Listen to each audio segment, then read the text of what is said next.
Cool. Hey, we're in Beltzhoover talking to Kelli, Oregon. Hello. Hi, and I'm Matt. Kelli, so tell me, what do you do in Beltzhoover? Well, I'm an academic coach at Warrington Recreation Center, and I help at-risk youth. I'm also a mentor. I'm all the above. Anytime they need anything, I'm there. So. And you were born and raised in Beltzhoover. Right.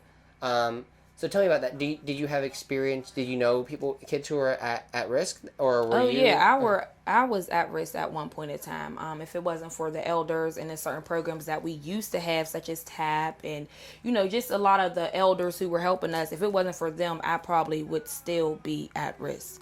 I probably would not have graduated college. Just explored in Alabama. But unfortunately, we don't have those type of activities or just different little things to help the kids. It's just Warrington Rec, which is good, but we need more because we have an increase of kids. Right. But we have a lack of activities. Right. Which brings drugs, crime, so we just need our activities and things like that back. Yeah, keeping kids involved is like the most important thing. Right. So what kind of things do you do with the kids? What kind of you teach them? We do. I do job readiness. We do college fairs.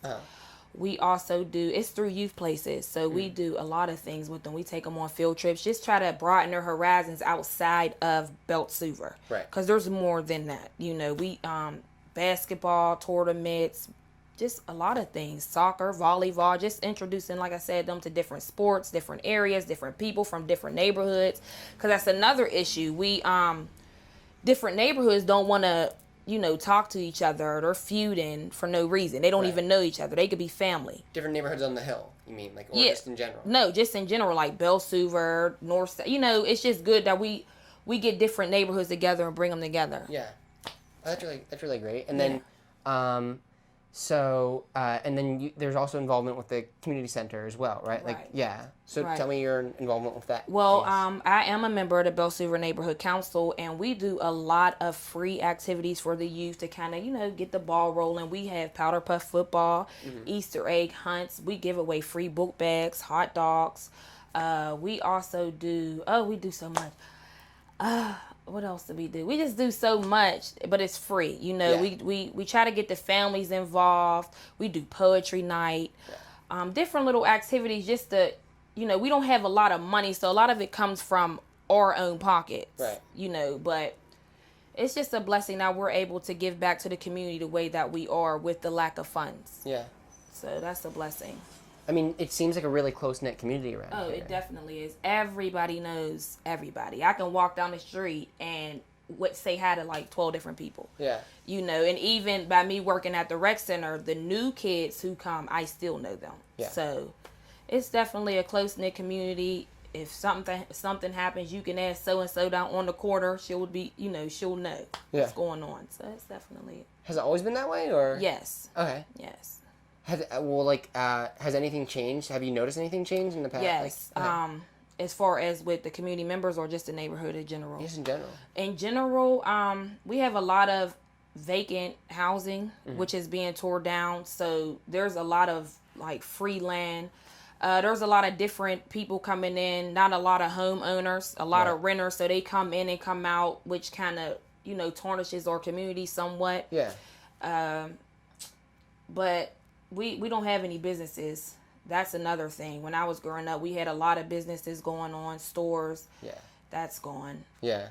So. Are people working to try to get more businesses back in, or? Yes, we are. We're trying and have been trying.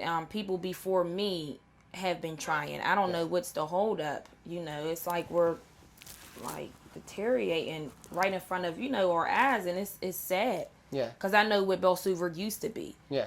And it's a lot of, younger generations coming up who need this because of the difference in generations, like all this technology, like they need to see some positivity in their community. Yeah. So. And I mean, do you plan on staying in Beltzhoover? Oh, most definitely. Okay, so you have like a really vested, you really wanted to like... Oh, yeah. I went to college in Alabama and I came back because I felt like, who am I to leave? Who am I to get educated and, have great ideas and not come back to my neighborhood. Yeah, it's like a drain. Yeah. Exactly. Like, yeah. So I had to come back, and I'll be raising my son in Beltzhoover. By that time, God willing, it'll be better. It'll be more better than what I remember it to be. Right. Yeah. So. Yeah, that's great that I mean, there's definitely opportunity for this place to be like definitely. really great. Yeah. Definitely. It just takes it takes our community to actually want to do something and realize that this is not this is not what Beltzhoover can be. It could be bigger than this. Oh yeah. And I feel like a lot of the residents here are just complacent, like, okay, well, whatever. There's crime, people get shot on the corner every day. Who cares? No, that's not how our community should be. Mm-mm. We need to get up, we need to get out, and we need to do something collectively as a community. Yeah. And I'm more of, I get the young people rolling. Like I'm 26, but I'll get the 18, 6, I'll even have 6-year-olds rolling with me. Right.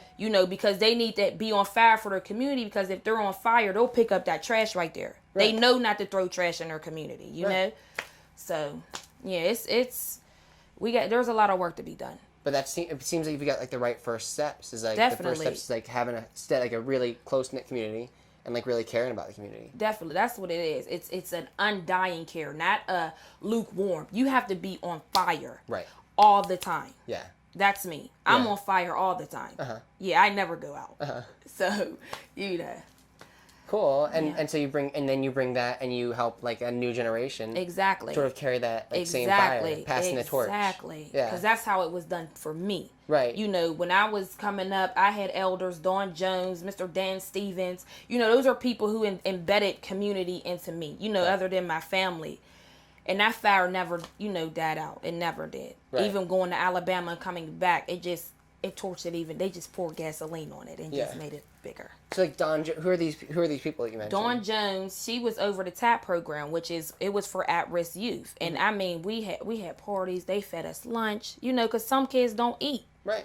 And Mr. Dan Stevens, he worked at the rec. He was like a father to the fatherless. He, I would play basketball, I was real athletic. So he was he was all of our basketball coaches. And he just was awesome. He was a father, a mentor. I just love him. And he's still down there today helping another generation, because he's on fire for his community. Even at his old age, he's still on fire. That's really great. And I look up to him because it just gives me hope. Like, that's how I want to be. Right. Right. So. Huh. Yeah. Cool. All right. Well, thank you for being on. No, well, thank you for having me. Yeah, this has been great. And I think that, this is like the community's going to like rebound, like become like, I hope so. I pray so. Yeah. Yeah. Cool. All right. Well, thanks for being on. All right. Well, thank you. Have a blessed day today.